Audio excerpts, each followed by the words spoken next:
العليم الحكيم رب اشرح لي صدري ويسر لي أمري واحلل عقدة من لساني يفقهوا قولي. أما بعد، قال الله تعالى في كتابه الكريم وهو أصدق القائلين: ولا تحسبن الذين قتلوا في سبيل الله أمواتا بل أحياء عند ربهم يرزقون. وقال نبينا محمد صلى الله عليه وسلم: إذا مات ابن آدم انقطع عمله إلا من ثلاث: صدقة جارية أو علم ينتفع به أو ولد صالح يدعو له. صدق الله وصدق رسوله النبي الكريم ونحن على ذلك من الشاهدين والشاكرين والحمد لله رب العالمين. المكرم والمحترم مدير المعهد الحبيب محمد بن علوي الحداد، متعنا الله بطول حياته الشريفة وكثر أمثاله. كذلك المكرم الحبيب جعفر عن إدريس الحبيب زكي، كذلك الحبيب عبد الله bin Alwi al-Haddad, semua para habaib cucu Rasulullah sallallahu alaihi wasallam yang mudah-mudahan Allah Subhanahu wa taala panjangkan umur kita dan mudah-mudahan kita mendapatkan berkahnya, amin ya Allah ya rabbal alamin. Begitu juga para asatidz yang hadir di Ponpes Darul Ilmi wa Da'wah yang al-Fadil muliakan. Begitu juga semua santri yang ada di sini ataupun yang lagi sakit, mudah-mudahan Allah Subhanahu wa taala memberikan keberkahan kepada kita, amin ya Allah ya rabbal alamin. Alhamdulillah wa syukru ala ni'amillah. Kita semua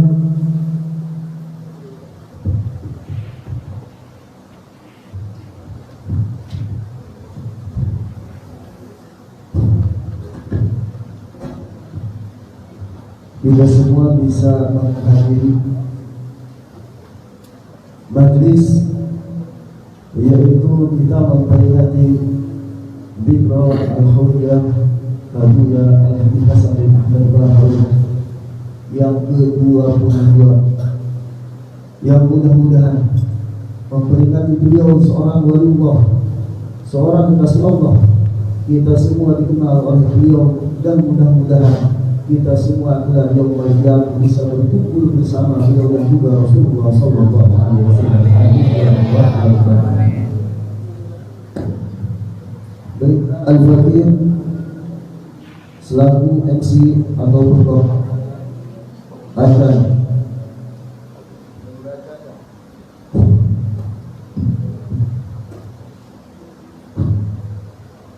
membacakan susunan acara di malam ini, yaitu yang pertama tadi sudah dibaca sama kita Khatmul Quran, doanya, terus dilanjutkan dengan tahlil yang mudah-mudahan diterima oleh Allah Subhanahu wa taala. Kemudian setelah ini kita akan membacakan maulid Nabi Muhammad sallallahu alaihi wasallam dari ikhtisar, terus pembacaan manaqib Abu Hasan, tausiah, tahlil, doa, salat isya berjamaah, kemudian makan berjamaah. Baiklah, untuk mengefisienkan waktu, kita buka acara ini yang akan dipimpin oleh guru kita Al-Habib Muhammad bin Al-Haddad Fahmi Fadil Rasulullah, dilanjutkan dengan maulid Nabi Muhammad sallallahu alaihi wasallam.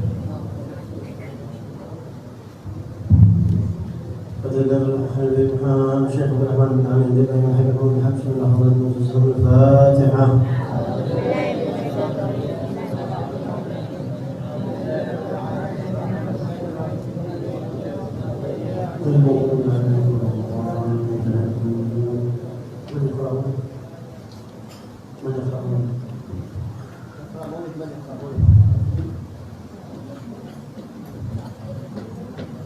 ربي صل على محمد يا ربي صل عليه وسلم.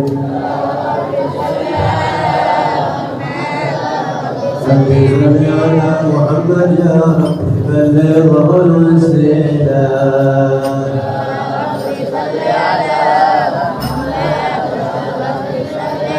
صل على محمد يا رب خصا بالفضل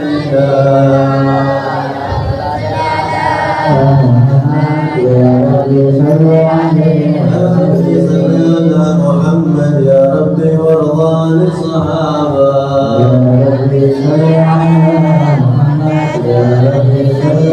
سيدنا محمد يا ربي وارضى عن السنادة.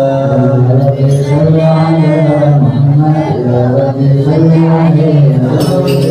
على محمد يا ربي بلغنا نزورا.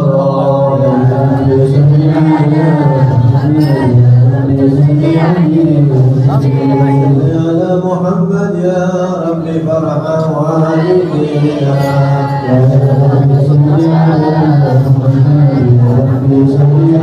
محمد يا ربي صل عليه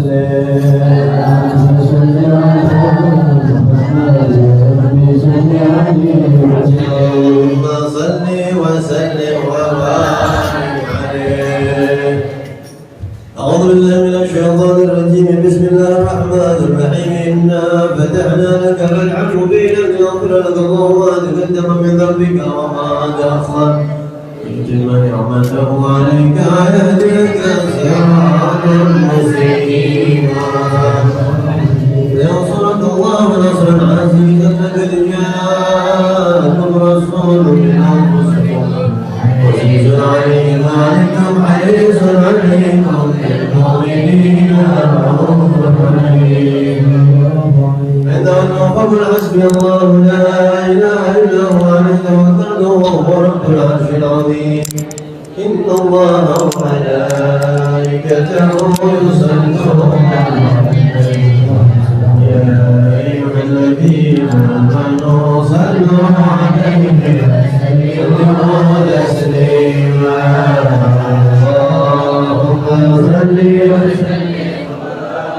اللهم صل وسلم وبارك عليه. اغفروا قلوبكم يا معشر هذا بالألباب حتى أجملكم عرائس معاني أجل الأحباب المخصوص بأشرف الأنبياء الراكين حضرة الملك الوهاب حتى نظر إلى جماله بلا ستر. لما ناوى ظهور شمس الرسالة في سماء الجلالة خرج به مرسوم الجليل لنجيب المملكة جبريل. يا جبريل نادي بسائر المخلوقات من أهل الأرض والسماوات بالتهاني والبشارة إن النور المصون والسر المكنون الذي وجدته قبل وجود الأشياء ويبدأ على الأرض والسماء كله في هذه الليلة إلى بطن أمه مسرورا. أملأ به الكون نورا وأكفله يتيما وأظهره على بيته تطهيرا. اللهم صل وسلم وبارك عليه فاهتز العرش ضرب مسلم شارا وازداد الكرسي خيبته وبارا وامتلأت السماوات وأنوارا ضجت الملائكة تهنينا وتمجيدا. سبحان الله والحمد لله ولا إله إلا الله والله أكبر. سبحان الله والحمد لله ولا إله إلا الله والله أكبر. سبحان الله والحمد لله ولا إله إلا الله والله أكبر. ولم تزل من فخره وفضله إلى نهاية تمام حمله. فلما اشتد بها الضر من رب الخلق وضعت الحبيب صلى الله عليه وسلم ساجدا شاكرا حامدا له المجد في تمامه. صلى الله على محمد وسلم. صلى الله على محمد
واهدنا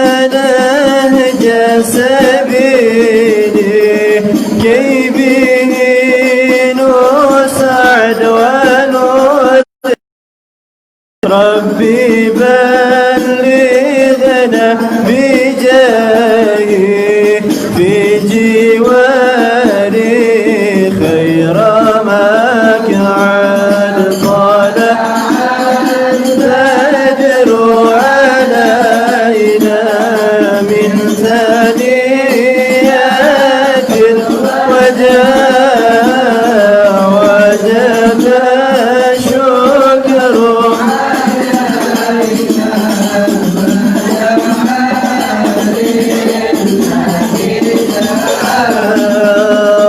وصلاة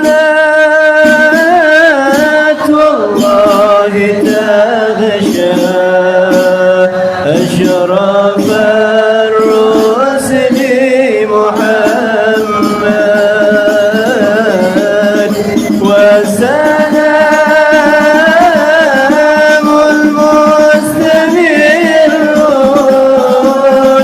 كل حين يتجدد صلى الله على محمد مرحبا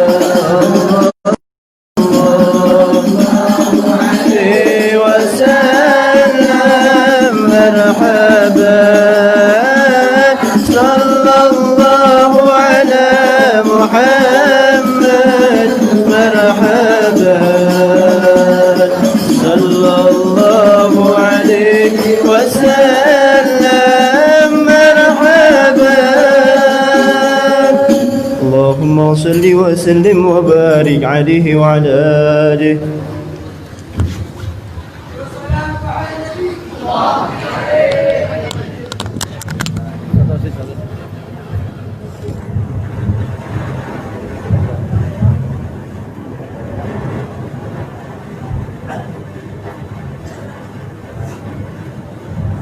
Alhamdulillah pembacaan maulid yang dibacakan di pilihan. Kalau kita baca ini dari awal sampai maulid dengan mudahan pahalanya dikhususkan untuk Abuya Yasin Muhammad Dahulu. Mudah-mudahan beliau semakin tinggi derajatnya dan mudah-mudahan ada dalam ridho Allah Subhanahu wa taala. Amin amin ya Allah ya rabbal alamin. Kemudian acara selanjutnya yaitu pembacaan manaqib atau biografi Abuya Yasin Muhammad Dahulu yang akan dibawakan oleh Al-Habib Zaki Al-Haji wa alaihi wa yataqabbal minkum. Allahumma salli wa sallim wa barik alaihi.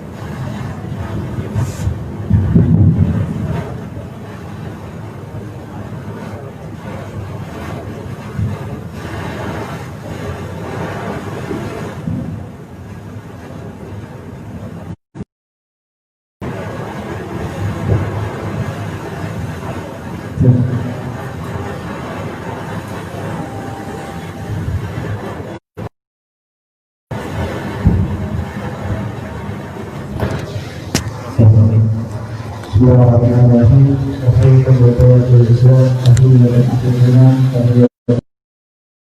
Assalamualaikum warahmatullahi taala wabarakatuh.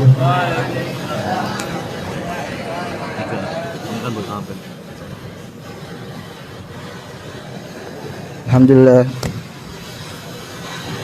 Alhamdulillahirabbil alamin. Alhamdulillahil ahad. Wassalatu wassalamu man fis sama ismuhu Ahmad wa fil ardi ismuhu Muhammad wa ala alihi wa sahbihi amma ba'd. Al-mukarram wal muhtaram murabbi arwahina wa ajsadina Abuya Al-Habib Muhammad bin Alwi Al-Haddad ma ta'ala bi tuli hayatihi syarifah wa jami'ul habaib wal asatid alladzina yatasama qadruhum ma'ahtiramina lil kul abil khusus Al-Habib Ja'far Al-Idrus wa kadzalik Al-Habib Abdullah Asgab wa jami'al asatid an-nujaba. Berdirinya Al-Faqir di sini tidak lain dan tidak bukan hanyalah ingin menyampaikan biografi atau manaqib Abuya Al-Habib Hasan bin Ahmad Baharun. Bismillahirrahmanirrahim. Sekilas biografi Al-Habib Abuya Habib Hasan bin Ahmad Baharun, pendiri Ma'had Darul Lughah wa Da'wah, Bangil, Pasuruan, Jawa Timur. Beliau Ustadz Hasan adalah orang yang pertama yang membuka kembali hubungan antara Yaman dan Indonesia setelah terputus puluhan tahun lamanya. Tes.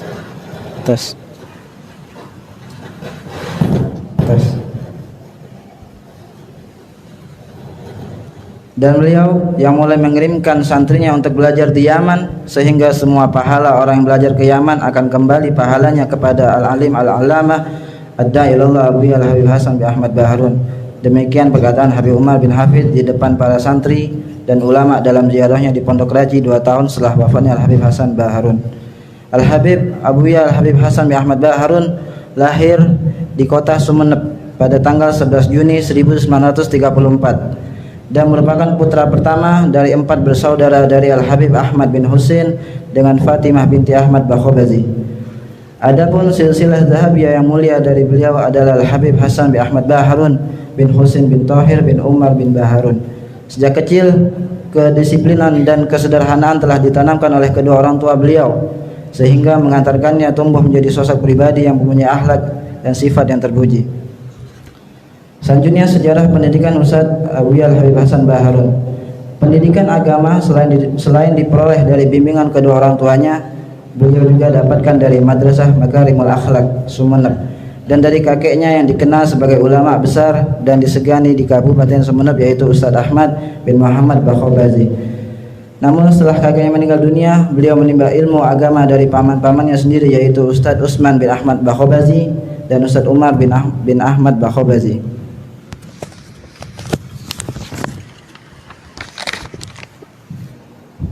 Perjalanan dan konsep dakwah Ustadz Abuya Al-Habib Hasan Baharun. Setelah menamatkan sekolah, beliau sering mengikuti ayahnya ke Masa Lembu untuk berdakwah sambil membawa barang dagangan. Keluarga Ustadz Abuya Hasan Baharun pada saat itu dikenal ramah dan ringan tangan. Apabila ada orang yang tidak mampu membayar hutangnya, disuruh membayar semampunya, bahkan dibebaskan.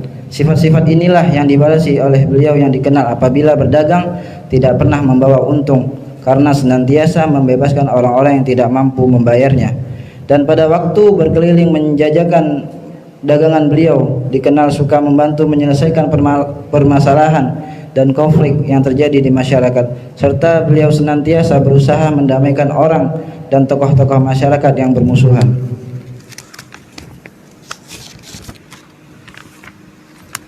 Sejarah pendirian pondok dan perkembangannya. Ma'had Darul Lughah wa Da'wah didirikan pada tahun 1981 di Bangil dengan menempati sebuah rumah kontrakan. Dengan penuh ketelatenan dan kesabaran, Ustadz Abuya Hasan Baharun mengasuh dan mendidik para santrinya sehingga mendapat kepercayaan dari masyarakat, dan dalam waktu yang relatif singkat jumlah santri berkembang dengan pesat. Selain membina santri putra, pada tahun 1983 Pondok Darul Lughah wa Da'wah menerima santri putri yang berjumlah sekitar 16 orang yang bertempat di daerah yang sama. Dan pada tahun 1984 pemondokan santri menepati sampai sebanyak 13 rumah kontrakan. Artinya waktu masih santri sedikit itu kontrakan masih sedikit, tak kalah santri sudah menambah, Abuya menambah sewa kontrakan. Atas petunjuk musyrif Ma'had Darul Lughah wa Da'wah, Abuya Said Muhammad Alwi Al-Malik Al-Hasani, pada tahun 1985 pondok pesantren Darul Lughah wa Da'wah dipindah ke Desa Raci hingga sekarang.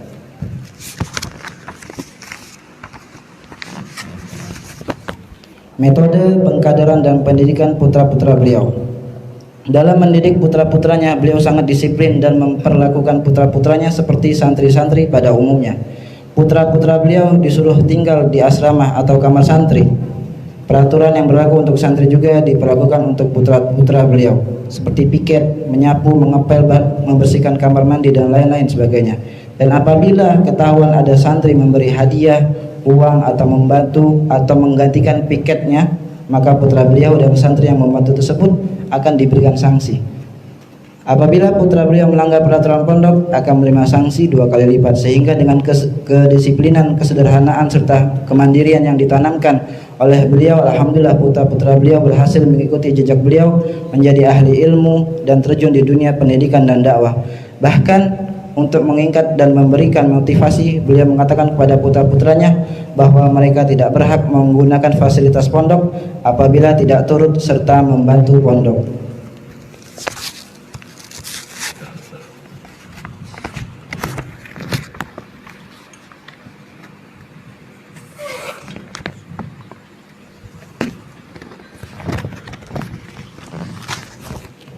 Dan sifat-sifat dan kisah-kisah keteladanan Abuya Al-Habib Hasan bin Ahmad Baharun.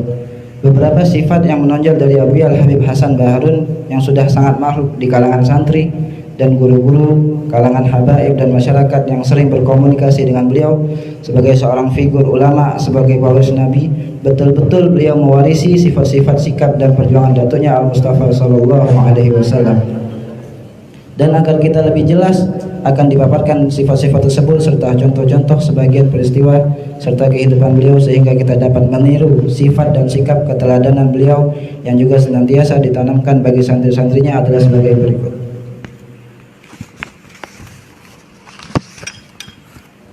Yang pertama, Abuya Al-Habib Hasan memiliki sifat sabar.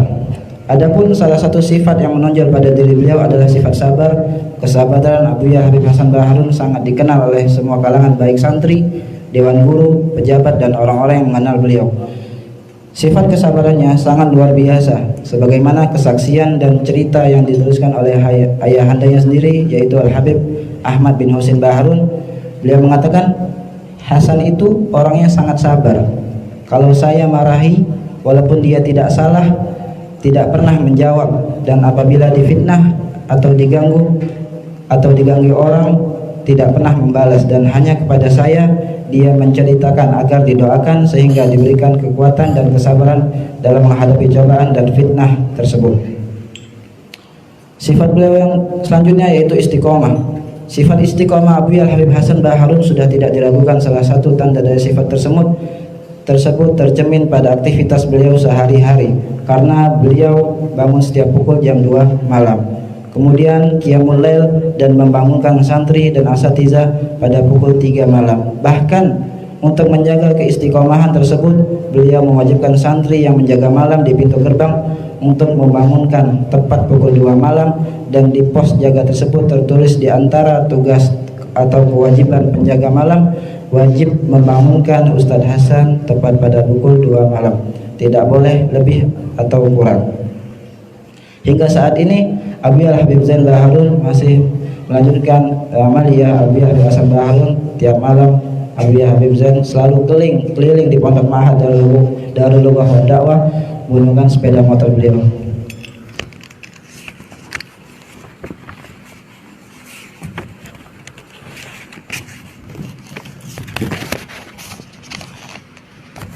Sangatlah banyak sifat-sifat yang dimiliki oleh Abuya Habib Hasan Baharun. Namun hanya itu yang bisa saya sampaikan dari sifat-sifat beliau. Namun selanjutnya kesederhanaan pribadi Ustadz Abuya Hasan Baharun. Beliau apabila bertemu dengan seseorang dan orang tersebut belum pernah bertemu beliau atau belum pernah mengenal beliau, maka orang tersebut tidak akan menyangka bahwa Ustadz Hasan adalah ulama besar yang sangat dihormati dan disegani, karena beliau memang mempunyai penampilan yang sangat sederhana, dari pakaian yang dipakai sehari-hari di dalam pondok dan ketika keluar pondok biasa-biasa saja, yaitu memakai gamis dan kopiah putih tanpa imamah dan rida, kecuali apabila beliau akan menyampaikan ceramah atau menghadiri majelis pertemuan yang harus menampilkan sebagai sosok untuk menjaga kehormatan dan kebesaran serta kewibawaan ulama, maka beliau akan berpakaian lengkap dengan jubah kebesarannya.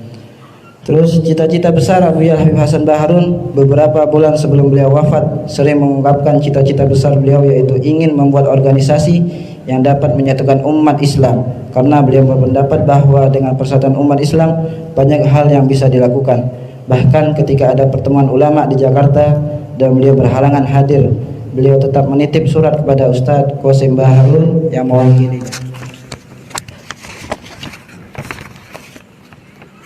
Untuk apa? Untuk membacakan surat tersebut sebagai usulan dari beliau, yaitu agar para ulama menggagas organisasi persatuan habaib, ulama, kiai, santri dan para simpatisan dalam ikatan satu wadah non politik yang tujuannya murni untuk kepentingan umat Islam.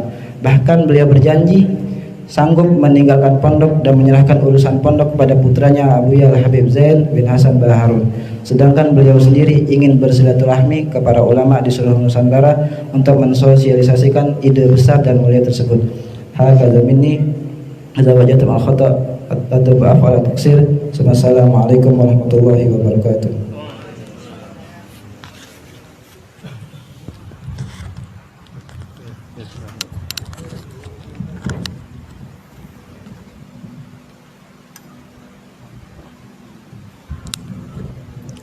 Syukran katsira, jazakumullah khair.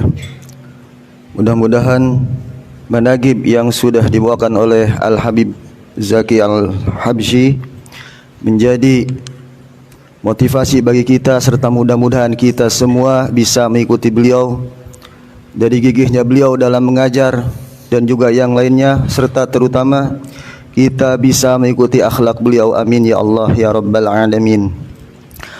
Menjak acara selanjutnya yaitu acara tausiah, dilanjut dengan doa yang akan disampaikan oleh guru kita yaitu Al-Habib Muhammad bin Alwi Al-Haddad.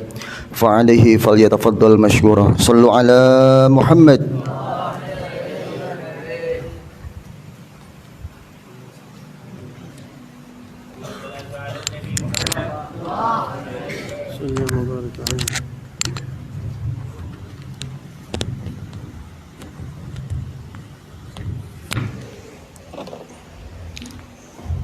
صبر الجلوس أساتذة. السلام عليكم ورحمة الله وبركاته. الحمد لله رب العالمين وبه نستعين على أمور الدنيا والدين. اللهم صل وسلم على سيدنا محمد وعلى آله وصحبه أجمعين. سبحانك لا علم لنا إلا ما علمتنا إنك أنت العليم الحكيم. رب اشرح لي صدري ويسر لي أمري واحلل عقدة من لساني يفقه قولي وسدد لساني واهد قلبي بحق سيدنا محمد صلى الله عليه وسلم. حضرات السادة والأساتذة الأجلاء، طلبة rahimakumullah, para santri semua, para asatidz. Alhamdulillah ini malam kita berkumpul di sini. Ini agenda tahunan kita. Setiap malam Selasa kedua bulan Safar setiap tahun alhamdulillah kita selalu adakan haul Abuya, guru kita Al-Allamah Al-Alim Al-Murabbi Al-Habib Hasan bin Ahmad bin Husain bin Tahir Baharun radhiyallahu anhu wa ardah wa rahimahu rahmatan wasi'ah wa nafa'ana bihi fid darain amin wa jama'ana ma'ahu fid darain insyaallah.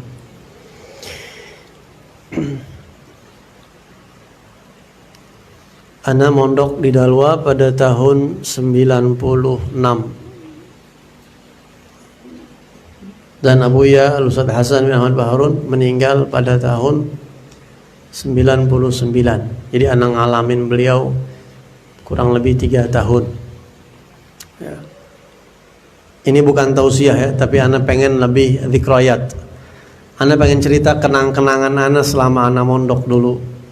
Antum kan santri ini, supaya antum bisa ambil apa yang kira-kira antum dengar dari ana yang baik, antum bisa ambil. Ana mondok tahun 96. Waktu itu ana lulus SD. Ana mau kenangan ya. Jadi ini ana cerita tentang lebih banyak tentang kesan ana selama ana mondok Al-Faqir. Jauh-jauh hari sebelum ana lulus SD, abah ana Habib Alwi bin Abdullah Al-Haddad selalu bilang, nanti pokoknya Habib mondok di Bangil. Ana dulu nggak kenal Ustadz Hasan Baharun, nggak tahu. Pokoknya yang ana tahu, Aba itu bakal masukin anak pesantren di Pondok Dalwa. Juga dulu anak nggak tahu namanya Dalwa, taunya Bangil, Jawa Timur. Ada Pondok Bangil, Jawa Timur.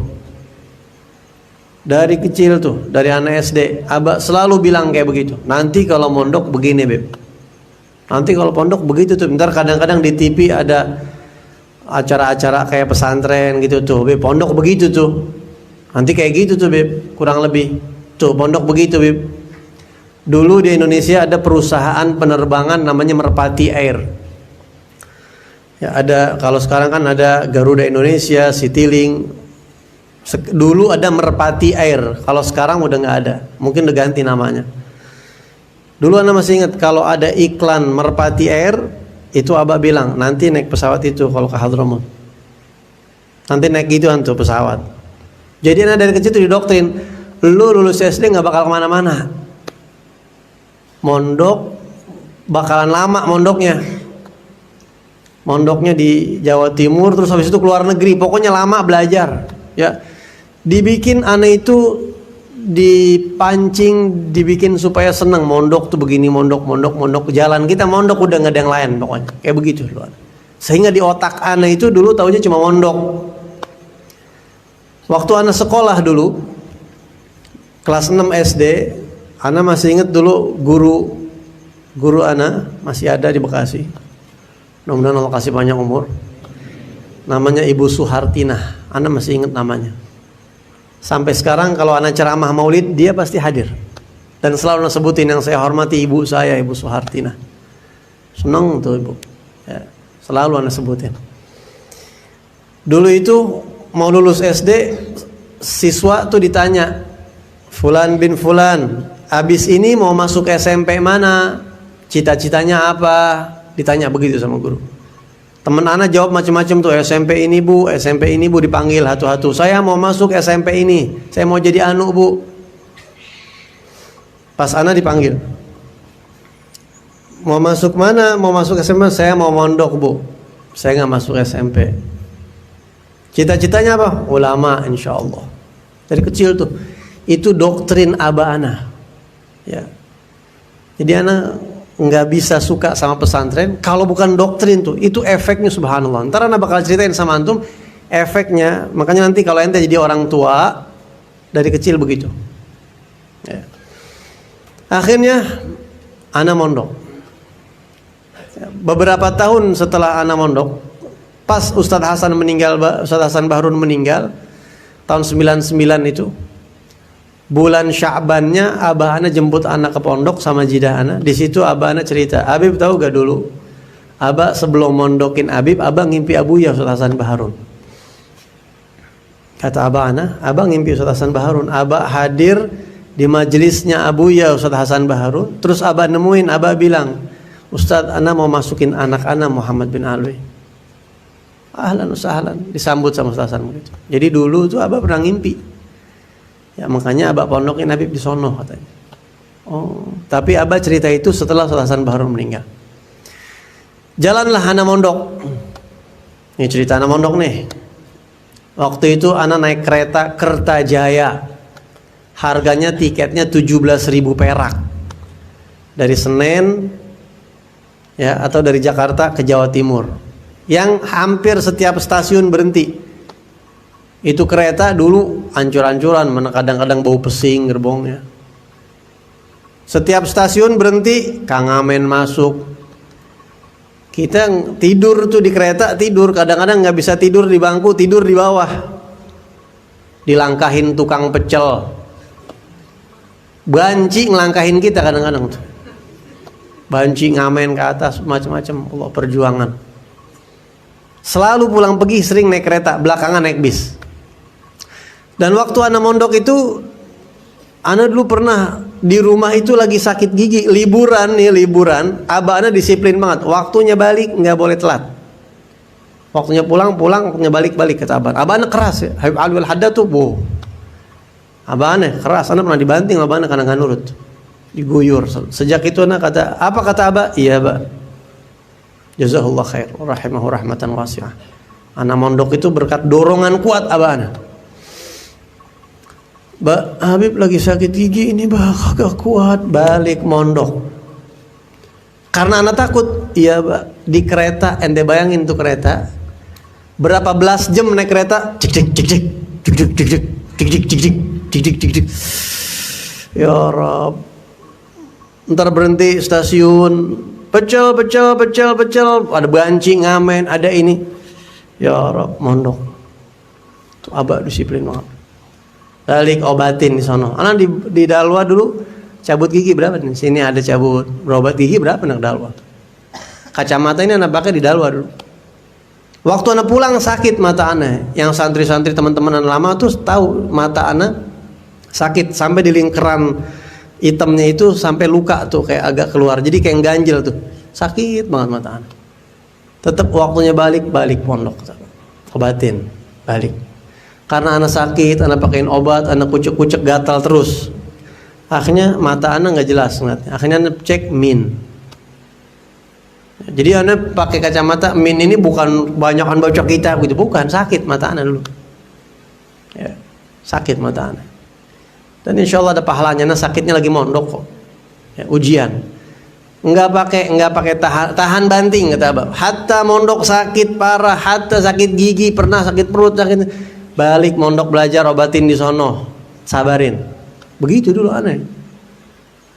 Nanti baru kurap dikit udah pulang nanti. Baru gudigan dikit udah saat pulang saat begitu. Nanti mondok. Sabar, ya. Mondok tuh aneh. Wah, anak pikir mondok enak, dibeliin gamis sama abah, dibeliin ini, dibeliin itu. Anak masuk ke pondok. Waktu itu pas anak masuk ke pondok, Abuya Ustaz Hasan Bahrun lagi nggak di pondok, lagi di luar negeri, apa umroh, apa haji, nggak bulan Maulid waktu itu, mungkin ke Hadramut atau bagaimana gitu. Yang jelas beliau nggak ada. Masuk pondok, bayar semuanya asing. Oh begini nih pondoknya ya, anak asing. Ente juga ngerasain kan kayak begitu ente masuk pondok kan. Oh begini pondoknya ya. Oh ini siapa nih? Jamaah. Oh siapa nih? Masuk pondok udah kamar berapa? Sini. Abah anak benar ada beberapa jamaah teman-teman anak tuh pada. Termasuk Wan Uyo tuh, Uyo kakaknya Ami Nyawan Hasan halnya. Sekamar pertama dulu nama dia itu kamar 8. Sekamar lagi sama Ustadz Farhan tuh, Ustadz Farhan, terus yang lain-lain tuh. Masuk pondok nih. Dikasih ini lemarinya, ini ranjangnya, udah. Sumpek. Ya gak? Mondok sumpek gak? Sumpek, kangen Umi, ya Allah, kangen Abah. Umur 12 tahun.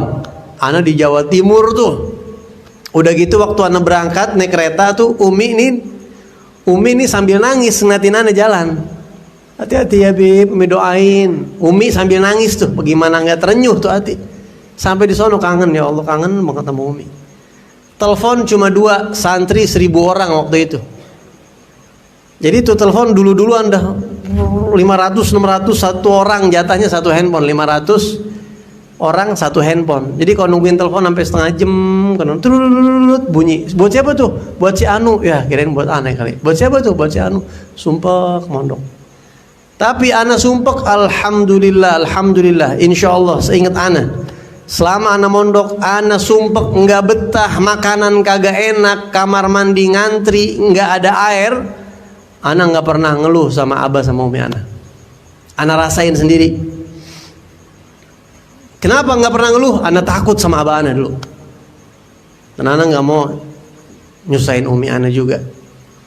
Ana takut. Nggak mungkin ngomong sama abah tuh, bah nggak betah. Nggak mungkin.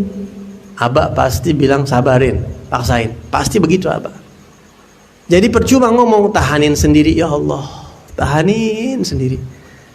Tuh air mata kalau mau keluar dulu waktu mondok ana nangis sama. Ana dulu mondok sumpek nangis sama. Dulu anak masukin tuh air mata anak giniin tuh. Biar masuk lagi ke dalam, malu kalau kelihatan orang nangis. Kadang-kadang di kamar mandi anak nangis. Biar ente tahu nih perjuangan mondok. Di kamar itu ada yang baik, ada yang nakal. Begitu gak kira-kira mondok? Begitu. Ada yang nakal banget sampai enek kita ngeliat mukanya. Ya sekamar gua sama dia. Ya sekamar. Ya dia lagi. Jadi kalau kita nih di kamar nih lagi baru balik, begitu dia masuk, ya dia masuk kamar lagi keluar dah. keluar, dikatain, ditulisin, tuh lemari kita ditulisin macam-macam, dikatain ini, dikatain itu di kamar. Tapi alhamdulillah ana diem aja. Ya, soalnya ana orang yang bagaimana, bodo amat dah. Begitu bodo amat, yang penting gue belajar. Di kamar begitu, ana masih ingat orang-orang yang suka ngecengin aneh, yang bikin aneh enak. Ana masih ingat mukanya, namanya sampai sekarang ana masih ingat. Sampai sekarang mukanya ana masih ingat. Si fulan, si fulan, si fulan, si fulan. Wow. Yang pernah maki-maki ana, yang pernah ngejatuhin ana, ada ana ingat. Tapi semua sekarang sama aneh asyik, rohah. Ahlan, bekhair, fadhal pondok. Main, ahlan, ya Allah, kaya halak bekhair. Rumah di mana itu sekarang? Anak berapa sekarang? Masya Allah, begitu. Habis sudah ceritanya. Bayangin kalau anak dulu nggak tahan, pengen berhenti, di kamar dikatain mulu, anak nggak duduk sama ente mungkin sekarang. Kalau cuma gara-gara itu anak berhenti. Itu di kamar. Tapi di kamar anak manfaatin ketua kamarnya, anak manfaatin beberapa orang yang pernah jadi ketua kamarnya. Di antaranya Al-Habib Zain bin Ahmad Al-Haddad Al-Hawi, ponakannya Mi Ading. Itu orang soleh, Masya Allah, udah meninggal. Masya Allah, orang pernah jadi ketua kamaran yang gak lama. Di antaranya ketua kamar, banyak ya ketua kamar. Di antaranya Habib Alwi bin Isa Segaf, masih saudaranya Habib Ridho Segaf tuh. Itu yang anak paling enak sama dia tuh, anak baca kitab sama ketua kamarannya. Terus waktu kosong baca kitab ya, baca kitab Duratul Yatimah, baca ini, baca ini, baca ini. Udah bodo amat dah, yang ngecengin bodo amat. Udah di kamar itu pasti ada pergantian anak kamar, pasti ada anak nakalnya tuh, pasti ada. Di kamar. Ya. Di kamar nih, keluh kesah di kamar nih, santri biar ngerasain, biar tahu begitu kita mondok dulu. Dulu itu makan nasi dijatahin sama tempe goreng pagi, nasi putih sama tempe goreng. Ya namanya nasi pondok, kadang seger, kadang agak seger. Kadang-kadang nih di kamar kan ada anak-anak yang nakal nih. Jadi di kamar tuh kadang-kadang makanan santri tempenya doang dimakanin. Ada beberapa anak-anak yang nakal di beberapa kamar dimakanin tuh tempe. Akhirnya jatah tempe dia hilang, tempe dia hilang, tempe dia hilang, tempe dia hilang. Udah nggak mau tahu kabar khair pergi wah. Ngapa lu nggak terima? Begitu Akhirnya kita makan, udah nggak ada ininya, beli kadang-kadang beli sambal keluar, beli kerupuk, kadang-kadang beli mie keluar. Sampai Abu Ya Ustaz Hasan Baharun dulu pernah bilang begini, pokoknya yang makan tempe lebih dari satu Ustadz haramin. Begituin lo Bang Abu Ya. Karena banyaknya keluhan itu. Jadi sering, dan kita nggak dapat tempe ya udah apain. Alhamdulillah kita begitu gitu, nggak gimana. Kadang-kadang dapat makan ya udah makan seadanya. Kadang kagak kebagian nasi, minta ke kamar sebelah. Kamar sebelah masih ada nasi gak kira-kira? Habis beb. Kamar sebelahnya lagi ada gak? Habis beb. Kadang-kadang sampai berapa kamar beda rayon nyari nasi tuh. Kehabisan nasi kadang-kadang. Ya, wah macam-macam. Itu semuanya biasa. Buat santri itu biasa. Santri itu harus tahan banting, jangan cengeng. Itu di kamar, ya. Dan masih banyak lagi tuh cerita-cerita di kamar. Kalau cerita enaknya, masya Allah banyak. Cerita enaknya, masya Allah banyak banget. Latihan muhadharah, ya. Terus kamar bikin ini, bikin itu, dulu kita bikin godo-godo tuh ya. Kalau yang mondok mungkin tahu godo-godo tuh kayak pempek begitu. Patungan gitu tuh, patungan terus masak bikin godo-godo dulu. Masih mungkin longgar dulu bikin ini, bikin itu. Cerita lucunya banyak, nggak mungkin diceritain di sini. Ya, yang dikerjain itu banyak. Yang iseng banyak. Cuma ana mau cerita sama antum, mondok itu nggak selamanya enak. Kalau yang enak-enak nggak perlu ana ceritain sama antum. Ya. Ana pengen cerita lebih ke pengalaman ana pribadi supaya antum ngambil pelajaran. Oh ternyata begitu ya, ana harus kuat begitu. Di kelas ada gak yang nakal kira-kira? Ada. Wah, ana masih ingat sampai sekarang namanya, mukanya orang yang aneh, yang bengkel. Ana masih ingat namanya, mukanya, ana masih ingat sampai sekarang. Tapi udah nggak ada dendam, sekarang udah hilang. Kita ketemu udah biasa lagi. Wah, di kelas dikatain. Kadang-kadang kagak ada guru di kelas tidur. Begitu gak santri? Gitu. Gak ada guru di kelas tidur. Anak tidur, dikumpulin, dilemparin sampah lagi tidur. Pernah anak sama anak-anak nakal di kelas anak tuh. Tapi itu kelas-kelas ibtidai. Biasanya yang rese-rese kan kelas-kelas ibtidai itu biasanya tuh. Ntar naik tsanawi udah agak dewasa. Udah enggak yang begitu lagi. Apalagi kelas 2, tsanawi 3, udah yang biasa. Santrinya udah mulai dewasa, enggak yang tengil-tengil gitu. Paling ngerjainnya yang wajar-wajar. Kita dulu mondok nih, paling ngerjain yang wajar-wajar nih. Santri tidur di kelas, lagi baca kitab. Kalau selesai belajar sama ustadz, kita semuanya, ustadznya jalan nih, kita berdiri rame-rame. Salamullah ya sadah minar rahman ya syakum. Dia bangun, lihatin dong, ada orang. Ya. Kadang-kadang tuh iler netes ke kitab, tes, bikin pulau di bantal udah biasa, ini di kitab. Kadang-kadang ustadznya pergi, ya dibacain Al-Fatihah, Bismillahirrahmanirrahim, Yasinul Qur'an, dibacain Yasin sampai bangun. Yang kita datang, cerita mondok yang lucu nih. Ini Tsanawiyah udah begitu, isengnya begitu, udah nggak yang parah-parah gitu, nggak. Udah nggak yang gaduh-gaduh, ribut-ribut, nggak ada di Tsanawi itu. Apalagi aliyah. Ya. Kita datang ke ruangan guru belajar. Guru ngajar selesai, ya khair, tutup pelajaran, sallallahu alaihi wasallam Muhammadin. Santri keluar, kelas lain masuk. Nah, ini yang tidur sengaja didiemin nih sama teman-teman nih. Jadi yang lain teman-temannya bangun, ustadznya di sini ngeliatin aja. Ini santri duduk. Tidur, dia nggak tahu nih. Dia berdua doang di ruangan, guru sama murid. Dilatin aja sama ustadznya, didiemin, ustadz juga didiemin. Kita keluar, kita ketawa-ketawa keluar. Ya habis dah. Kalau nggak salah guru daham mau bagaimana gitu. Terus dia bangun. Dilihat nggak ada orang kanan kiri.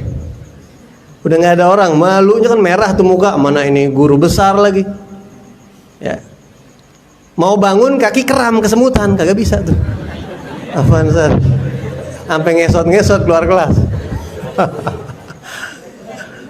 Macam-macam cerita mondok gitu. Di kelas, di kamar, wah masya Allah. Kamar mandi, ente enak. Satu kamar ada kamar mandi, ada tempat wudhu, enak. Dulu waktu anak mondok nih, kamar mandinya jarang ada air. Kadang-kadang nih, beb, habis mandi, iya di bawah ada air banyak segini beb. Ini segini nih. Anak kirain segini kali. Ya jadi begitu anak datang. Beb kok nggak ada? Segini tadi kan segini nih kata dia. Itu mandinya makan waktu tuh. Bawahnya kotor kadang-kadang. Dulu, sekarang udah ada pipa ya, alhamdulillah udah enak dah loh. Itu dulu kita nyerokin air pelan-pelan, jangan sampai kotoran masuk, set pakai gayung, jebur, set pelan-pelan nyerokin air tuh. Saking airnya sedikit, bawahnya ada kotoran, pelan-pelan mandi. Kagak ngeluh sama abah sama umi, alhamdulillah nggak ngeluh sama abah. Apalagi datang ke guru, Ustaz aneh nggak betah, Ustaz pengen pulang, pengen berhenti. Emang apa? Airnya kagak ada. Enggak begitu, alhamdulillah mondok terus. Hafalan terus jalan. Malah ana di atas, ana berusaha di luar kelas, ana punya hafalan sendiri. Ana punya idhofi, ana nggak puas sama yang di kelas. Ana belajar lagi di luar kelas, malahan tambah hafalan lagi, tambah lagi, ngikutin yang di kelas doang. Udah gitu kadang-kadang, wah udah masya Allah ceritanya. Mondok itu masya Allah, ngantri itu. Ya kita naruh nih, nyari nih mau mandi, ngantri nih. Ngantrinya itu ditaruh tuh gayung 1, gayung 2, gayung 3, gayung 4. Kita datang bawa gayung, taruh yang kelima. Udah kita nungguin satu orang mandi, pas ada air, jebur yang sebelahnya. Udah pas giliran kita mau masuk, ada santri yang jagoan dah. Keluar dia langsung masuk. Ngapa lu? Nggak terima. Gua mau mandi. Tutup. Sabar. Ya udah, mau diapain lagi? Begitu mondok sama. Jangan Pak di sini begini. Anak nggak pernah begitu. Abah di sini nggak pernah ngeluh. Jadi orang tua anak tahunya paling Mi minta pencok, Mi minta biskuit, Mi minta ini, makanan aja telepon tuh. Gimana Mi sehat? Ini anak-anak apa adik-adik semuanya sehat. Begitu doang kirimin. Mi minta ini ya, Mi minta sisir, minta sejadah, minta pencok, minta makanan yang banyak, apa kayak dah. Udah. Nggak ada seingat anak ngeluh-ngeluh, nggak ada. Apalagi orang tua anak, wah neken maksudnya sabarin.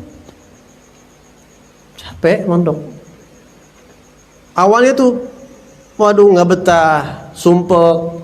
Dan Ana waktu itu nggak ketemu Ustaz Hasan Baharun dulu waktu pertama mondok. Ana bertanya-tanya, ini yang mana sih guru besar kita ini Ustaz Hasan Baharun yang mana? Dulu ada foto Abuya Maliki. Ana pikir beliau, Ana nggak tahu. Oh Ustaz Hasan Baharun ini kali orang ya Abuya Muhammad. Dulu nggak ada namanya Abuya Maliki kali ini kali. Sampai akhirnya datang Ustaz Hasan. Kita ngelihat, oh ini Abuya, Masya Allah, guru kita ini. Senang banget kita kalau disuruh-suruh sama guru tuh, anak pengen banget disuruh guru dulu. Di depan disuruh sama guru tuh. Ya dulu Abuya kan duduk di depan ngeliatin santri-santri begitu. Anak duduk sering banget di depan beliau, atau kadang-kadang 2 soft di belakang beliau, atau kadang-kadang berapa soft di belakang beliau. Begitu dipanggil, ente ta'al. Iya Ustaz, ambil kacamata anak di kantor. Cuma disuruh begitu aja kita udah senang. Senang banget.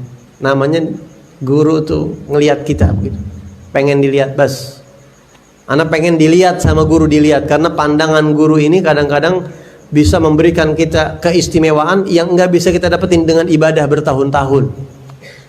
Kita ibadah bertahun-tahun, baca kitab bertahun-tahun, kadang-kadang itu semuanya kalah dengan pandangan guru, dengan keridhaan kepada kita. Ketika itu dapat ridho Allah, dapat segala macam, itu yang kita harapin.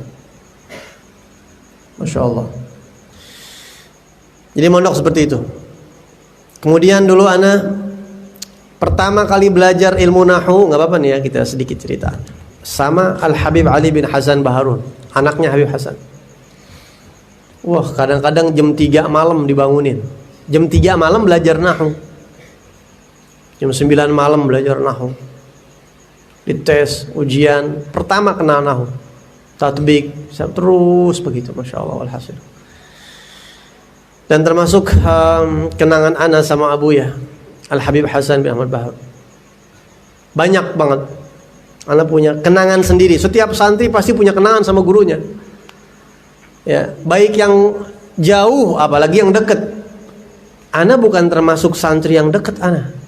Sama Abuya Ustaz Hasan Baharun, ana ngiri tuh ngeliat santri-santri yang dekat. Ya Allah, enak banget jadi dia. Sering dipanggil, sering disuruh-suruh. Ya. Cuma mungkin yang terbaik buat kita adalah jauh. Kalau kita dekat belum tentu baik begitu. Husnudzon sama guru. Ya. Nggak ada suudzon, wah dia mah mentang-mentang abahnya dekat itu, nggak ada begitu. Alhamdulillah nggak ada perasaan kayak begitu sama guru. Wah itu mah mentang abahnya suka nyumbang pondok, nggak ada. Udah ikut. Kewajiban anak belajar, anak jaga perasaan anak sama guru anak. Yang penting anak bagaimana caranya anak cinta sama beliau, anak hormat sama beliau. Dan anak belakangan yakin, sadar bahwa ternyata Abuya Ustaz Hasan Baharun itu ternyata perhatian, walaupun anda lihat kok kayaknya anda kayak nggak diperhatiin begitu sama beliau. Maksudnya bukan nggak diperhatiin kayak biasa-biasa aja, tapi perhatian bahkan sampai setelah meninggal. Ya, dulu Abuya Ustaz Hasan Baharun itu pernah ngajarin kita nih santri-santri pada Ustadz pengen coba antum kalau baca Al-Fatihah nadanya kayak Ustadz ya. Bismillahirrahmanirrahim. Alhamdulillahi Rabbil Alamin Ar-Rahmanir-Rahim Maliki Yaumiddin. Diajarin tuh lahan nadanya, diajarin. Ya, diajarin. Ntar udah besok siang ya coba latihan semua siapa yang jadi imam latihan baca kayak begitu. Datang lagi besoknya kayak begitu. Terus tuh dalam 1 bulan Ustaz Hasan sering banget ke masjid ngajarin santri baca Al-Fatihah model seperti itu. Jadi setiap datang ke masjid, coba Ustadz pengen siapa nih santri-santri yang udah bisa seperti itu. Coba ente fulan maju. Ayo maju ke depan. Bismillahirrahmanirrahim. Alhamdulillahi Rabbil Alamin Ar-Rahman. Ya coba ente fulan, maju baca. Coba ente fulan, maju baca. Coba ente fulan, coba ente fulan. Ya Allah, aneh kayak disuruh begitu. Pengen banget disuruh sama beliau. Coba ente baca, coba ente baca. Kagak disuruh. Ya Allah, padahal duduk di depan nih, nggak disuruh. 2 kali, 3 kali, 4 kali, sampai terakhir anak ngomong begini, ya Allah, anak kayaknya jelek banget kali ya. Anak ini banyak dosa kali. Anak enggak, alhamdulillah, anak enggak pikiran yang macam-macam ke guru, tapi anak kembali ke diri aneh.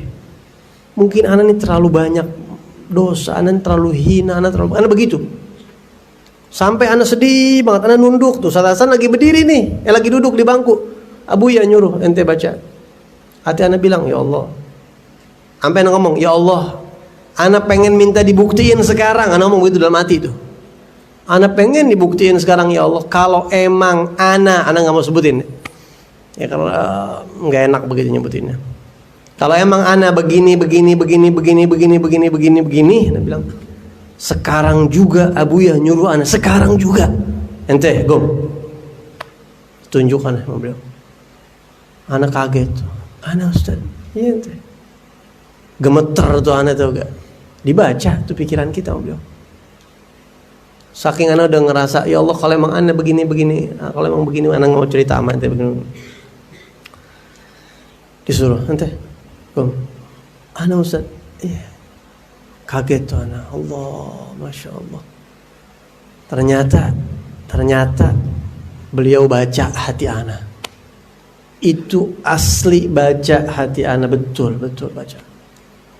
Cuma seolah-olah dari jauh beliau merhatiin muridnya, begitu. Karena husnudzan banget sama beliau. Dah, satu tuh. Beberapa kesan-kesan sama Abu ya. Ustaz Hasan Bahar. Kemudian yang kedua, dulu ana pernah cerita sama antum ya.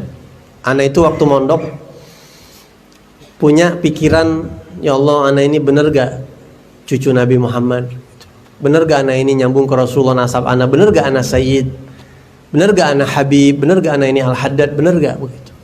Anak tuh punya pikiran seperti itu. Anak takut, ya Rabb, entah apa sebabnya, entah bagaimana, bisa aja putus mungkin. Entah dia yang nomor berapa. Walaupun kita tidak suudzon kepada orang tua dan guru-guru kita, pasti kita yakin insyaallah. Cuma Habib Ahmad bin Hasan Al-Attas pun begitu. Habib Ahmad bin Hasan Al-Attas pernah mikir begitu, anak ini benar gak cucu Nabi? Kalau Habib Ahmad bin Hasan Al-Attas mimpi Rasulullah bilang, anta waladi. Langsung. Ya. Nah, anak waktu itu kepikiran, sampai nangis-nangis, ya Allah, anak ini takut, anak ternyata bukan Sayyid. Jadi kita nggak sombong sama yang akhwal. Gitu ya. Anak takut, anak bukan Sayyid, anak takut, ya Rabb. Tahu-tahu suatu hari habis sarapan pagi, ana dipanggil sama Ustaz Hasan. Ana seumur hidup belum pernah dipanggil secara khusus kecuali pada saat itu sama beliau. Ya. Pas ana lewat di samping kantor beliau, ana nggak berani lewat depan kantor tuh, ana nggak berani. Ana selama mondok, alhamdulillah nggak pernah ngelewatin depan kantor guru ana, nggak pernah. Karena di situ ada sendal guru ana. Buat ana itu sangat besar. Ana nggak berani, ana takut songong. Kalaupun emang anak harus lewat depan kantor karena nggak ada jalan lagi, anak jauh gitu tuh, dan anak sambil nunduk. Tahadduts bi ni'mah. Alhamdulillah anak begitu sama beliau. Ya. Kalau ada sendal beliau, anak nggak berani. Oh, emang nggak pernah ada beliau ataupun nggak ada beliau, alhamdulillah anak nggak pernah lewatin depan pintu kantor, walaupun nggak ada beliau. Ya. Nggak tahu kalau anak lupa darurat mungkin entah bagaimana. Seingat anak nggak pernah. Tapi kalau lewat depannya dari jauh gitu anak nunduk. Boleh kalau ada beliau nunduk, takut. Jadi anak lewat samping, betul kamar di sana, ini kantor beliau, jadi anak turun ke samping gitu, tempat wudu di situ. Tiba-tiba beliau keluar, ngelihat anak dipanggil. Ternyata beliau tahu anak Al-Haddad. Ya Haddad, ta'al. Anak Ustaz. Nggak ada orang lagi. Ya ada santri di sana. Ta'al. Allah, anak dipanggil Al-Haddad. Kan anak lagi kepikiran tuh, takut, anak ini bukan Sayyid, anak takut begitu. Ya Haddad, ta'al. Marhaba Ustaz. Beliau masuk, ana ngikutin ke kantor beliau nih. Terus beliau baru bikin kamar tamu yang belum ditempatin, baru banget jadi itu kamar.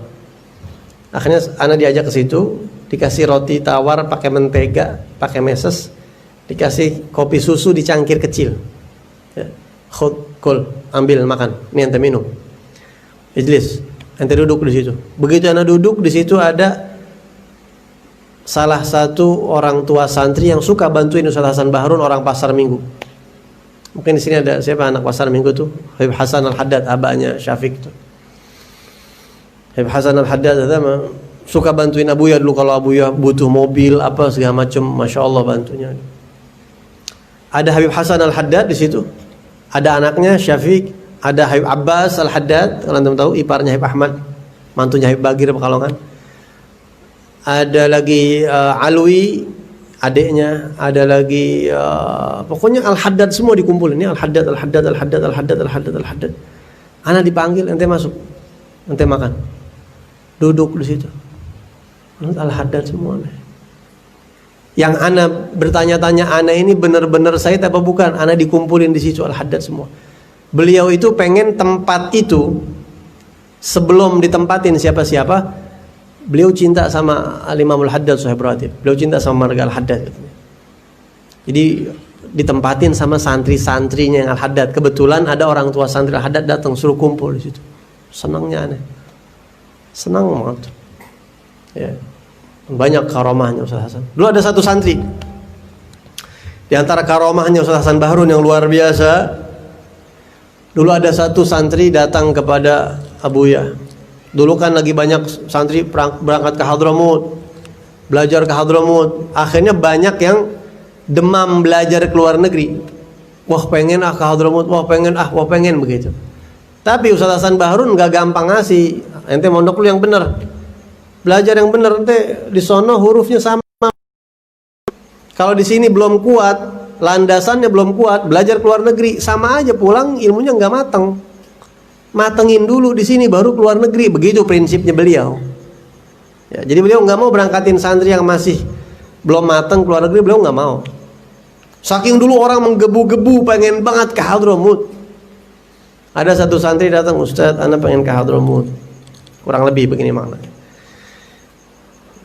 Kata Ustadz Hasan, nanti aja, tungguin, sabarin. Tapi Ustadz, ana disuruh sama Rasulullah, ana mimpi Rasulullah. Rasulullah nyuruh ana berangkat ke Hadramut. Rasulullah nih. Kata Ustaz Hasan, ya khair nanti ente ana panggil lagi. Berapa hari kemudian, ya, entah dipanggil itu santri, entah dia datang. Kata Ustaz Hasan, ente nggak usah berangkat ke Hadramut dulu, belajar dulu di sini yang benar. Tapi Ustaz, ana disuruh sama Rasulullah. Apa kata Ustaz Hasan Bahrun? Rasulullah bohong sama ana atau ente yang bohong sama ana? Ente paham gak maksudnya? Ente bohong sama ana bilang Rasulullah nyuruh ente ke Hadramut, atau Rasulullah yang bohong sama ana bilang gak pernah nyuruh ente ke Hadramut? Siapa yang bohong kira-kira? Jadi Ustaz Hasan langsung cross check, langsung dapat isyarah dari Nabi bahwa Nabi gak pernah nyuruh dia ke Hadramut. Malunya tuh santri. Kalau ente bilang, ente kekeh ngaku ente, berarti Rasulullah bohong dong sama ana. Kata Rasulullah enggak. Ya. Oke, megong kayak gitu Abu ya.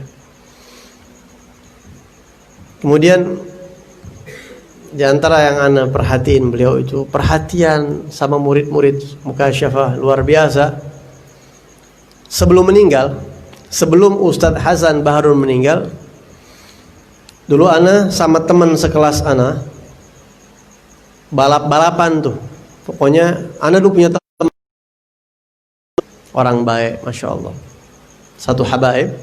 Ana mondok, ana sama dia sekamar, sekelas juga, makan bareng, semuanya bareng sama dia pokoknya. Belajar bareng, bareng. Pokoknya siapa yang mutolak, yang hafal duluan, ana terus begitu belajar idhofinya bareng. Yang kagak bareng cuma tidur sama ke kamar mandi. Selebihnya ada bareng. Saking ada dekatnya sama dia. Sampai datang waktu ujian semester kedua Syaban. Awalnya semester awal Maulid dari 1 sampai akhir 9 gitu, semua 9. Pokoknya ana juara 1 atau dia juara 1 gitu. Juara 1 2-nya ana sama dia pokoknya. Waktu Syaban Maulid masuk santri baru di kelas kita. Pinter juga nih santri baru. Wah, ini santri baru tapi cerdas, rajin, Masya Allah. Jadi saingan tuh 3 orang, ana, dia, sama santri baru. Terus belajar, ujian terus, pokoknya maksimal. Sampai kita bilang, gimana kalau seandainya kita juara, kan pasti loncat nih. Kita berdua loncat sekelas lagi. Tapi kalau ternyata anak baru ini juara, kemudian juara 2-nya salah satu antara kita berdua, berarti kita bakal pisah nih kelas berikutnya. Gimana kira-kira? Ana lupa dulu gimana tuh gitu ya. Alhasil kita sempat ngomong kayak begitu nih. Ana sama teman ana dulu. Ya udah sekarang pokoknya kita belajar bagaimana caranya supaya kita berdua tetap kita juara 1 juara 2. Dia nomor 3 dah kalau bisa gitu. Belajar abis-abisan tuh ana. Ngafal abis-abisan, mutolaah abis-abisan. Ente boleh percaya boleh enggak, rapot ana dari awal sampai akhir 9 semua, 9 semua. Ya.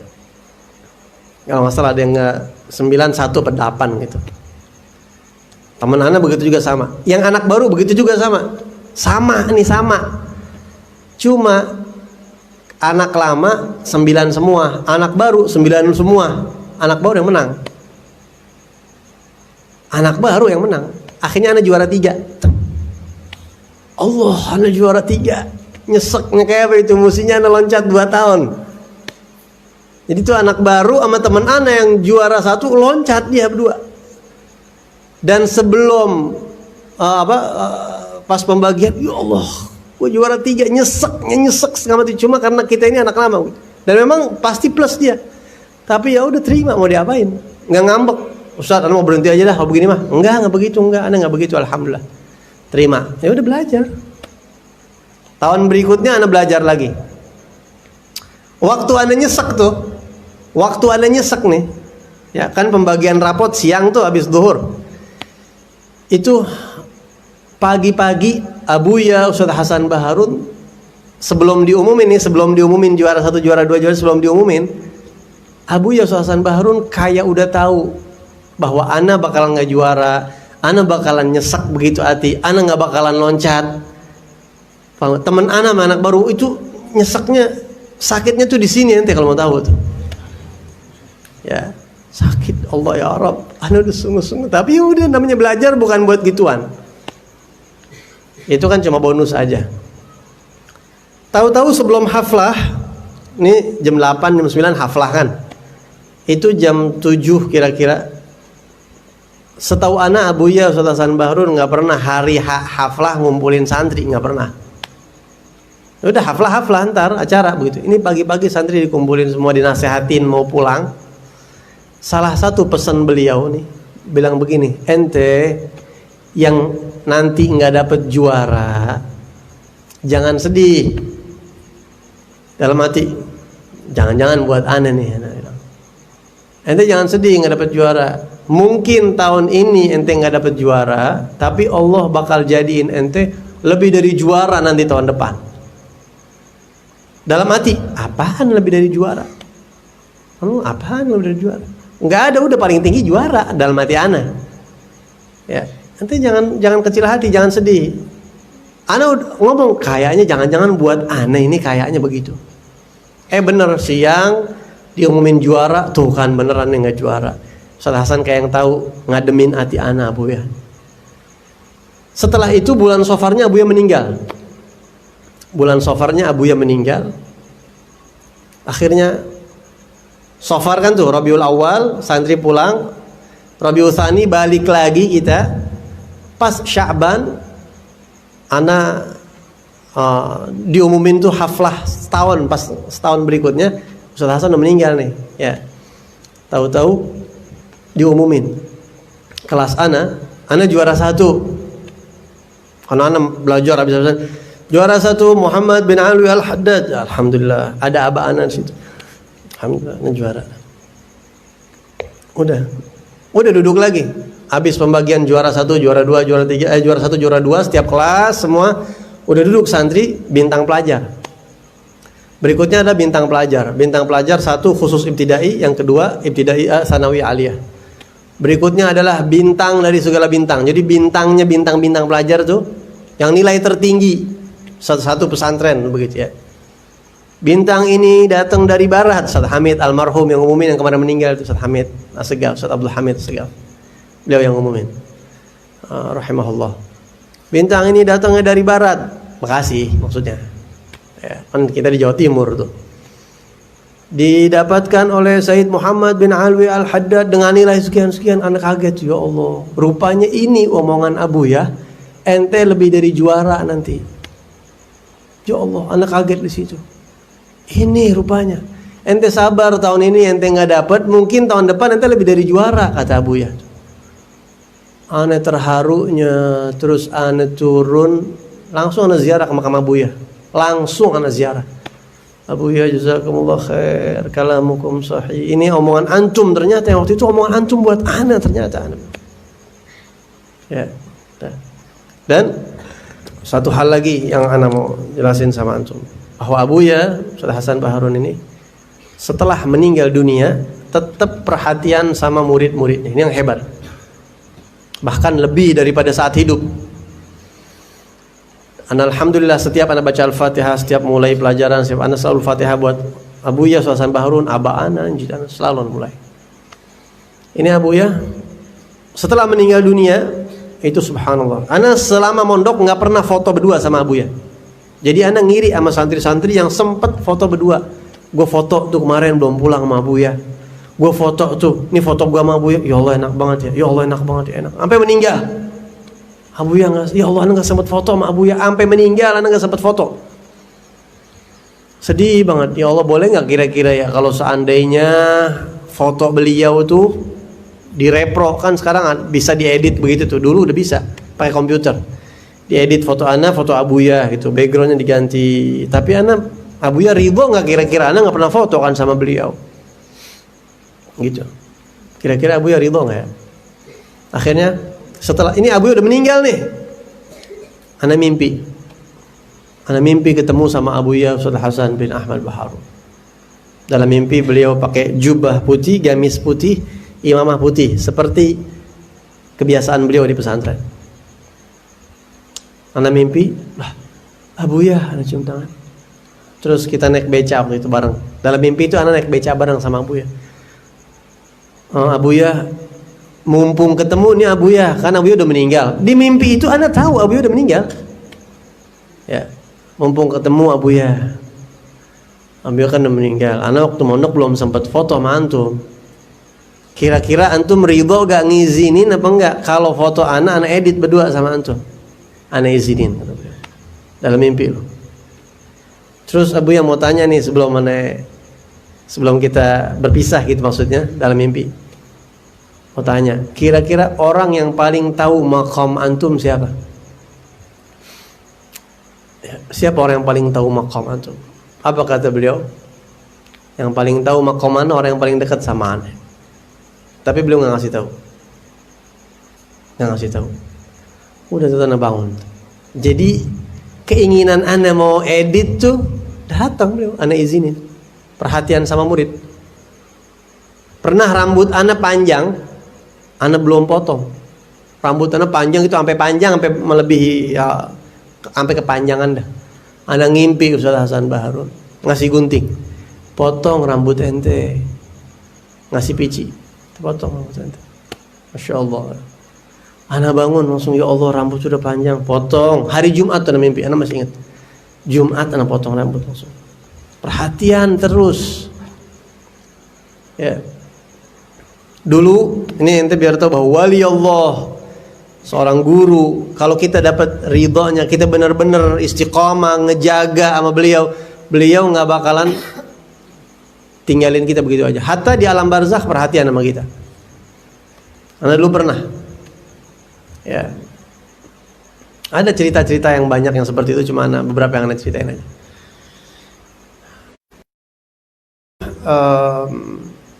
Ana sempat mau rekaman dulu itu, rekaman qasidah. Kalau ente tahu, anda pernah rekaman itu beberapa qasidah. Nabi al-huda la tansani, yang sama Ustadz Yusuf tuh. Ya Nabi al-hadil adnani. Rekaman itu tuh, qasidah itu tuh. Ya, ya Rasulullah jina li ziyarah. Itu kita siapin rekaman udah. Ini anak bilang, ini anak datang ke satu orang, coba ente bikin aransemen pakai keyboard, piano, bikin setimur tengah mungkin. Anak nggak mau ada rasa-rasa lokalnya. Anak bilang bener-bener timur tengah, kayak Abdul Salam Al-Hasani, kayak fulan yang ajib gitu. Dibikinin nama dia, ajib banget. Anak dengerin ke satu orang, dia biasa ngedit lagu dangdut nih orang. Ya karena dia punya studio, anak mau rekaman di studio dia. Coba ini dia sampai, Allah Habib, kayak ada Rasulullah di depan saya. Ini orang biasa dengerin lagu dangdut sampai begitu, saking enaknya. Itu lagu Ya Rasulullah jina li ziyarah qasidina, pakai keyboard itu dia diiringin. Itu emang enak banget. Habib Muhammad Fadak dengerin sampai Allah ajib. Sampai begitu ya Muhammad Fadak. Sempat dengerin ajib. Ana dengerin sampai ajib. Ana bilang ini enak banget, udah enak banget. Datang Abuya Ustaz Hasan dalam mimpi ana. Apa kata beliau? Ente jangan pakai keyboard, jangan pakai. Tinggalin. Hadza laisa min adati salaf. Kaget. Marhaba Abuya. Udah ajib, udah bilang hadroh aja, udah hadroh. Pakai hadroh aja udah. Makanya tidak tuh rekaman pakai hadroh semua tuh. Datang, subhanallah, perhatian gitu. La tasta'mil hadha laysa min adati salaf. Ana masih ingat tuh kata-kata beliau. Hadha laysa min adati, Allahu akbar. Kita ini ibaratnya murid yang model begini diperhatiin. Nih kemarin, malam Rebo kemarin, tadi ana ikut khatam tahlil di tempat Habib Jadid Assegaf, mertuanya meninggal. Malam Rebo kemarin, Habib Ahmad, guru antum, guru kita semua yang di sini ngajar, Habib Ahmad bilang, Bib, ikut yuk ke Curug. Kita mau jalan-jalan ke Curug, ke Jampang, Sukabumi sono. Nginep malam Rebo, sekalian baca Ihya. Teman-teman kita kan baca Ihya kalau hari Rebo tuh. Jadi baca Ihyanya di villa, asyik ya, baca Ihyanya di pantai begitu, sambil ke Curug, jalan-jalan baca kitab begitu. Tapi ntar rahat-rahat sama teman-teman alumni begitu. Wah, Bib nginep Bib ya. Ana besok ada hisah Bib, terus ana begini, terus begini. Kayaknya nggak ada Bib, ana nggak dulu ya. Udah. Tadi ketemu nih sama Habib, cerita pada di Jampang ajib, ada Curug gitu, berenang, nyelam. Habis berenang nih segala macem udah selesai, kata Habib Ahmad tadi. Rame-rame. Itu yang nemenin orang situ bilang, ya Allah Habib, saya tadi mau ngomong jangan berenang ke situ-situ, di situ ada buaya putih Bib, maksudnya angker loh tempat, ada silumannya lah begitu, ada jinnya. Orang sini yang bertahun-tahun nggak berani ke situ. Tadi ini pada nggak tahu, teman-teman kita alumni khobar khair nggak tahu tuh tempat angker, jebur enak berenang tuh, nggak tahu menau tuh, tahu-tahu sorenya salah satu teman alumni itu, padahal dia alumni baru, nggak ngalamin beberapa ustadz yang tua, nggak ngalamin Abuya kalau nggak salah. Dia mimpi, ya. Mimpi apa? Mimpi Al Habib Idrus bin Muhammad Al Hinduan. Habib Idrus bin Muhammad Al Hinduan ini guru anak i'rab. Ente belajar i'rab kan? Fi'lun madhin mabniun 'alal fath lil ghaibil wahid. Begitu kan? Begitu tuh. Ya. Itu anak belajar itu sama Habib Idrus bin Muhammad Al Hinduan. Siapa Habib Idrus? Iparnya Abuya. Abuya Ustaz Hasan Baharun punya istri Hubabah Khadijah Al-Hinduan. Ya, uminya Abuya Habib Zain itu Hubabah Khadijah Al-Hinduan. Kakaknya atau adiknya Habib Idrus almarhum. Ana belajar i'rab sama beliau. Itu Habib Idrus Masya Allah.